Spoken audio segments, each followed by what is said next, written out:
Os principais nomes do cenário político passam por aqui. Café com Política. Recebendo aqui nos nossos estúdios o prefeito de Belo Horizonte, Fuad Noman, nesse dia, claro, muito emblemático para a capital mineira, aniversário de 126 anos da cidade. Obrigado por estar conosco mais uma vez aqui nos nossos estúdios da FM O Tempo. Prefeito, bom dia. Bom dia, muito obrigado a vocês pelo convite. É sempre um prazer estar aqui na Rádio Tempo. Bom dia, prefeito. Bom Primeiro, dia, parabéns pelo aniversário de Belo Horizonte. Afinal de contas, a capital mineira completando 126 anos hoje e motivo de muita alegria, né, prefeito? Verdade. Hoje é dia de festa para todos nós, belo-horizontinos, né? E mineiros como um todo, porque afinal de contas, Belo Horizonte é a cidade de Minas, né? É a nossa capital. Então, eu acho que todos hoje temos que aproveitar para comemorar essa data tão importante para nós. Prefeito, nos 126 anos da cidade, o senhor conhece a cidade de cabo a rabo e como prefeito certamente aprendeu a conhecer ainda mais sobre ela. Qual é a grande vocação que o senhor vê na cidade de Belo Horizonte hoje? A gente já falou por algum tempo de ser uma cidade baseada nos serviços. O carnaval talvez tenha modificado um pouco a percepção do quanto o turismo pode ser importante. A gente já tratou por vezes de uma cidade que falava de uma espécie de embrião do Vale do Silício, que era uma cidade tecnológica. O prefeito de Belo Horizonte tem que visão sobre o que é e o que pode ser Belo Horizonte? Belo Horizonte é uma cidade de múltiplas atividades, né? Você mesmo citou aí várias atividades para as quais Belo Horizonte tem sempre uma vocação, né? Belo Horizonte é uma cidade do lazer, é uma cidade do turismo, de negócios, é uma cidade da área tecnológica, porque nós temos aí várias questões. Agora, eu diria que Belo Horizonte é uma cidade que a vocação é ser amada pelo povo. Eu acho que o povo de Belo Horizonte tem por Belo Horizonte um prazer muito grande. E aqui nós encontramos o trabalho, aqui nós encontramos o lazer. Né? E você pensa bem, o nosso comércio é muito ativo, né? O nosso setor de gastronomia é muito forte. Nós temos poucas indústrias, até por falta até de espaço, mas as que temos são muito importantes para Belo Horizonte. A parte de lazer, principalmente nos eventos, estão muito forte agora, com mais uma área importante para receber eventos. Acabamos de receber agora o show do Paul McCartney. Ou seja, tivemos há 2 semanas, se eu não me engano, uma reunião com os advogados do Brasil, que tiveram mais de 10 mil membros. Então, a Belo Horizonte é uma cidade que é de múltiplas atividades, múltiplas funções. Espero que a gente possa acolher todos dos diversas posições. Nesse último tempo em que o senhor, desde que o senhor está à frente da Prefeitura de Belo Horizonte, prefeito, o que o senhor considera como um marco na gestão do senhor, nessa história de Belo Horizonte, que fez com que a cidade avançasse?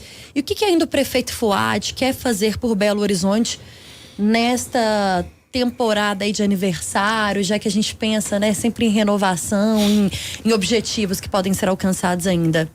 Olha, eu acho que esse mandato, ele pode ser registrado ou marcado por 5 grandes eventos, né?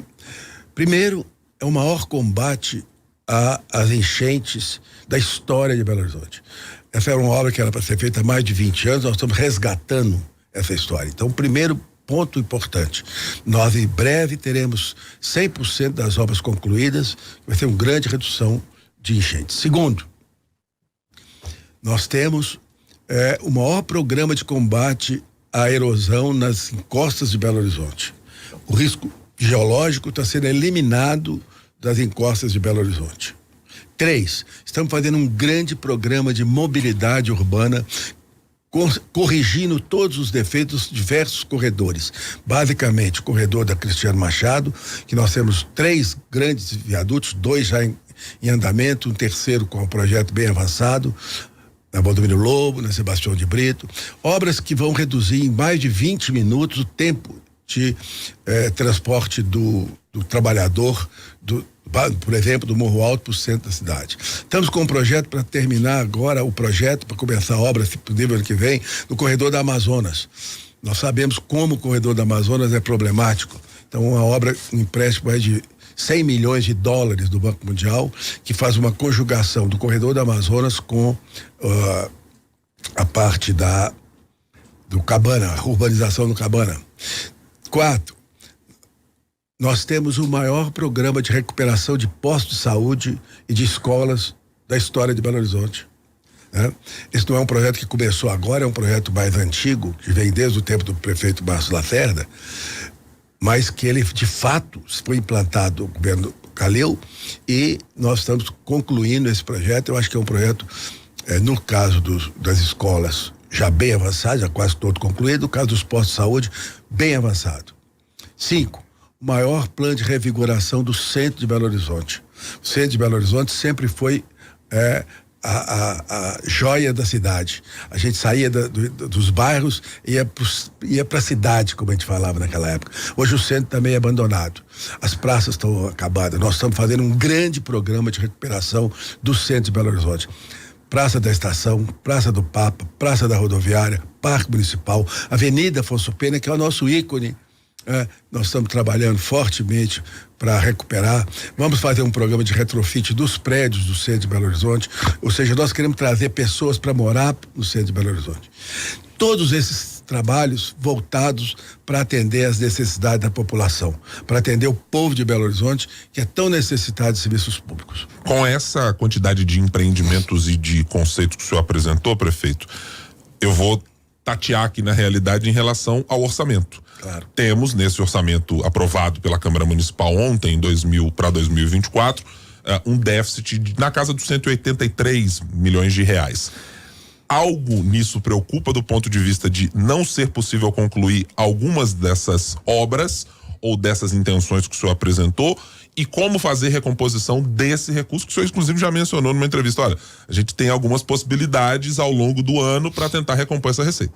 Bom, em primeiro lugar, a gente precisa entender que orçamento é uma peça que é feita em agosto, projetada por ano seguinte. Na realidade, o orçamento é a expressão monetária de um planejamento. Eu só posso prever no orçamento as receitas que eu conheço ou que eu estimo. Eu não posso inventar receita. E as despesas são reais, eu conheço. Por exemplo, só para vocês terem uma ideia, em grandes números, a receita está estimada em crescer 9,5% e a despesa de pessoal 16,5%. Quer dizer, esses desequilíbrios são estimativos. Agora, o dinheiro das obras são todos com empréstimo, já estão todos no caixa, não tem perigo nenhum de acontecer. O nosso orçamento que está sendo apresentado é o orçamento das operações normais. Agora, eu queria chamar a atenção. É o seguinte, eu fui da Secretaria do Tesouro responsável pelo orçamento da União. Eu fui da Secretaria do Estado da Fazenda responsável pelo orçamento da Secretaria da Fazenda. Eu fui secretário do Estado. Eu fui secretário da Fazenda do município de Belo Horizonte responsável. Peguei todos os três em situação ruim e fechei todos os três com superávit. Você acha que agora como prefeito eu vou dar déficit? Claro que não. Isso quem não conhece o orçamento é que fica preocupado. Porque deu déficit, porque não joguei. Orçamento é uma peça, que é uma trilha, não é um caminho fixo. A gente precisa entender que o orçamento ele é gerido todo dia, durante todo o ano. Não fechar BH ou fechar BH sem esse déficit é um objetivo que o senhor quer alcançar, ainda sem pensar em reeleição, prefeito? Acho que esse é um passo que a gente vai falar daqui a pouco. Não é um objetivo que eu quero alcançar, é uma certeza que nós vamos alcançar. Porque nós vamos chegar em janeiro, se a gente não tiver uma resposta da Receita, e logicamente em janeiro não é possível ter isso, nós vamos fazer um decreto de contingenciamento de despesas para adequar. E aí vamos avaliar a evolução das receitas. Porque muitas das receitas a gente não conhece hoje. Só para vocês terem um exemplo que aconteceu em 2023. Piso da enfermagem, não era previsto em 2022, não podia estar no orçamento. Lei Paulo Gustavo, não podia estar no orçamento. A liberação de recursos que o Estado fez da saúde, que estava travada há muitos anos, ninguém podia saber. Ou seja, são receitas que vão chegando durante o ano. E a gente vai acompanhando isso no dia a dia para fazer os gastos que precisa fazer. A população pode ficar tranquila com a questão do orçamento. O prefeito conhece bem o orçamento, sabe como é que gerencia o orçamento. Vocês podem ficar tranquilos. Orçamento é uma peça que o prefeito domina com muita experiência. Então deixa eu lhe perguntar, prefeito, o senhor acha que está havendo ou houve um uso político / eleitoral sobre essa questão? Não, eu acho que é razoável que as pessoas que não têm um conhecimento profundo do orçamento se assustem. Bom, teve déficit, não sei o quê. O orçamento de 2004 do Estado, que nós apresentamos déficit, não teve esse efeito, né? Pode ser que alguém tenha tentado utilizar isso politicamente, mas é um tiro na água, porque fala agora e daqui a pouquinho vai ter que engolir o que falou. Prefeito, vamos falar de um ponto importante também para a população, e acho que é um ponto que o Belo Horizontino quer que evolua na cidade, que é a questão do transporte público. Sempre que o senhor está aqui com a gente fala sobre isso. Ontem, inclusive, o senhor falou sobre questão de passagem, enfim. Há uma previsão de melhoria no transporte público? Há uma previsão de aumento no valor da passagem ou de diminuição nessa tarefa para 2024? Em primeiro lugar, é preciso. Claro que melhorou muito já o transporte. Nós já temos hoje a estimativa que chegar em dezembro com 420 ônibus novos, já estamos com mais, superamos isso. São, se eu não me engano, 432, vamos chegar a 500. Ou seja, ônibus novos representa mais viagens e melhor condição do transporte. Muitos desses ônibus são para substituir ônibus que estão com prazo de validade vencido e muitos são para ampliar a frota. Nós estamos aumentando muito as viagens, isso já é notório. Então, a melhoria ela vinha acontecendo como foi previsto lá em julho, né? Até o final de dezembro nós tínhamos um conjunto de ações a fazer e estamos fazendo, está melhorando e estamos ampliando fortemente isso. Com relação à questão das passagens, é preciso entender que o modelo que foi estabelecido na lei das passagens, ele estabelece uma planilha de custo do sistema. Essa planilha de custo define o valor que nós pagaremos por quilômetro rodado. Desse valor quilômetro rodado, você tira o preço da passagem, sobra o percentual. Esse valor é o que é a complementação da passagem da prefeitura. Enquanto eu não tiver essa planilha de custo fechada para o ano, eu não tenho condições de saber qual é o custo real do sistema. E não tenho condição de definir isso. A única coisa que eu posso garantir à população de que nunca será R$7, como foi dito nesse microfone.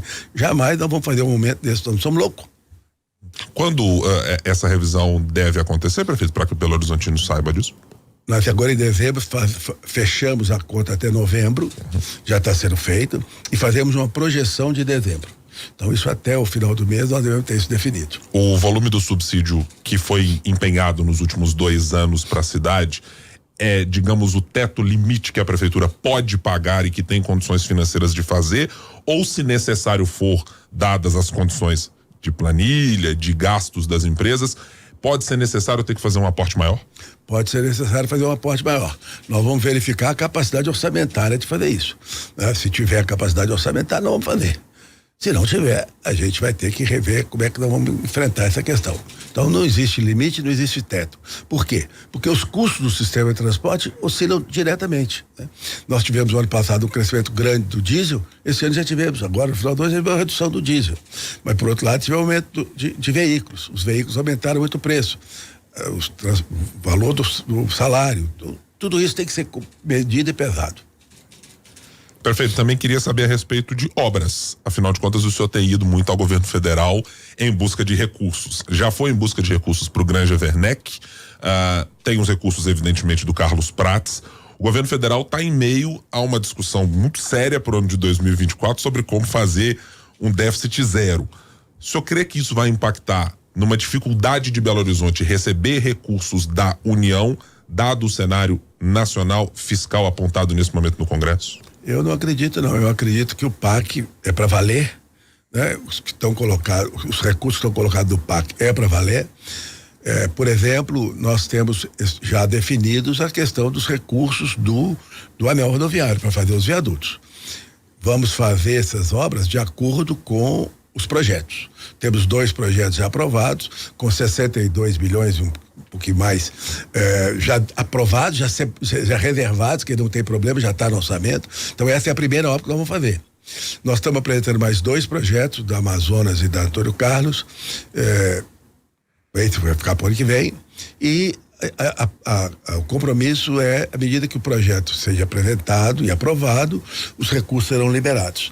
Então esse aí eu não tenho preocupação nenhuma. O Carlos Prates é um problema diferente. O Carlos Prates, ele não depende de dinheiro, ele depende da liberação do terreno. Porque, Carlos Prates, nós temos um projeto grande de fazer muitas moradias, fazer equipamentos públicos, fazer um grande parque. Isso tudo com recursos que nós não vamos buscar no recurso do governo federal. Serão recursos mobilizados da sociedade de Belo Horizonte. Por quê? Porque são empreendimentos que têm retorno, né? Então é possível trazer uma parceria público-privada aí para poder somar esse esforço. Com recursos, os demais recursos que a gente pediu, por exemplo, Minha Casa Minha Vida, nós recebemos autorização para construir 3.060 casas. Essa é uma estimativa aí de um valor que pode chegar a 500 milhões, dos quais a prefeitura tem que participar com uma parcela. Então, também isso já está garantido, também não tem perigo. O que nós não estamos garantido é o que a gente pediu e ainda não foi aprovado. Aí depende do orçamento da União, de fato. Mas eu não posso reclamar nunca de receber quase 2 bilhões, né, do governo federal para fazer obras. E a gente sabe que isso não vai gastar no ano que vem tudo. Então, obras que vão alongar, passar de 2024, 2025 até 2026. Então, não é uma obra que eu preciso me entregar 2 bilhões amanhã para poder fazer a obra, né?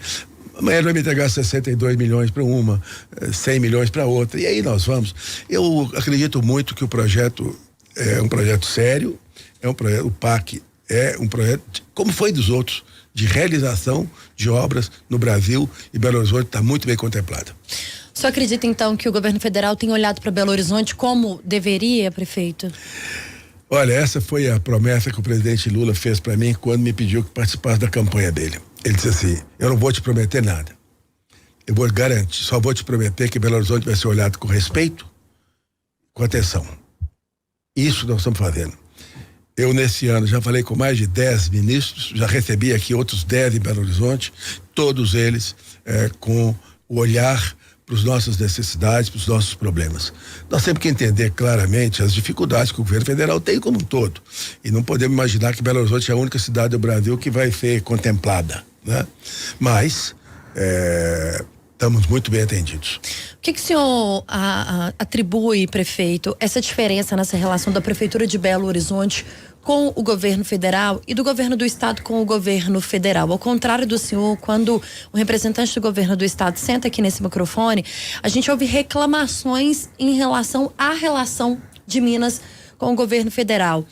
É o apoio político, foi o apoio político, foi o desentendimento que ficou muito claro para todo mundo entre o governador Romeu Zema e o PT, mais especificamente entre o governador Romeu Zema e o presidente Lula. O que acontece que essa relação é tão diferente? Olha, eu não sei explicar, né? Na realidade, eu entendo que política se faz com diálogo, política se faz com conversas, né? E eu acho que isso é uma coisa que precisa ser superada, né? Não dá para o ministro vir aqui não ser recebido pelo governador, o governador ser em Brasília não ser recebido pelo ministro. Isso é uma coisa que precisa de encontrar a solução. Eu espero que agora, com essa questão da discussão mais profunda da recuperação do Estado, essas questões vão sendo eliminadas e se aproximem, porque ninguém, nem o Estado, nem o município consegue viver sem o apoio do governo federal. É impressionante como as unidades federativas são dependentes do governo federal, assim como os municípios são dependentes do Estado. Então, acho que precisa conversar com todo mundo, e é o que eu faço. Eu converso com o governo federal, converso com o governo estadual, eu procuro dialogar com todo mundo, porque para mim um ponto importante é o ponto do equilíbrio, é olhar para Belo Horizonte e ver como que Belo Horizonte pode ser melhor atendida, usando recursos do Estado, usando recurso federal. E nessa discussão entre os dois, eu espero que eles cheguem ao acordo. Deixa eu fazer uma pergunta agora com a veste do ex-secretário que ocupou a pasta da Fazenda no governo de Minas durante o choque de gestão. O senhor mencionou o regime de recuperação fiscal. Olhando para um modelo de regime como esse, a situação fiscal que o Estado tem e de dívida, se eu fosse secretário, o senhor apontaria essa como a única solução que o Estado tem mesmo numa negociação com o governo federal, prefeito?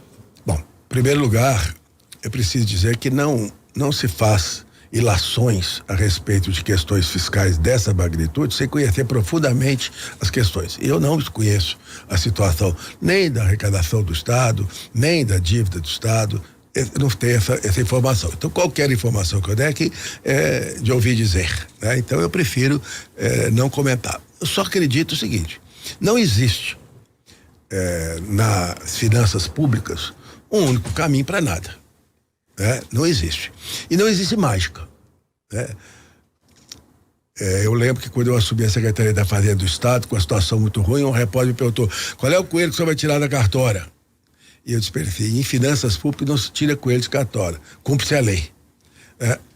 E a situação é essa. Então, Ibrahim, eu fico na dúvida de poder dizer, porque eu não conheço. Claro. Mas eu afirmo o seguinte: tem que ter mais de uma alternativa.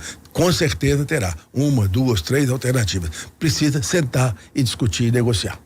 Prefeito, nesse dia de aniversário de Belo Horizonte, acho que a gente precisa contemplar aqui, Guilherme Ibrahim, pelo menos uma pergunta dos nossos ouvintes. Estão chegando diversas perguntas, prefeito, mas uma me chamou a atenção porque mais de uma pessoa mandou aqui a mesma pergunta que diz respeito à questão ambiental. Prefeito Fuad, gostaria que o senhor falasse sobre o Parque da Lareira. Há alguma alternativa? Por que está sendo autorizada a destruição do Parque da Lareira? É a pergunta aqui que chega do ouvinte, não deixou nome, mas final de telefone 7432, e tem pelo menos mais 6 perguntas relacionadas a esse mesmo tema. Eu vou confessar que eu não sei responder essa pergunta, não. Eu vou precisar de pesquisar e botar essa informação depois. Nós não estamos destruindo parque em lugar nenhum, pelo contrário, nós estamos reconstruindo todas.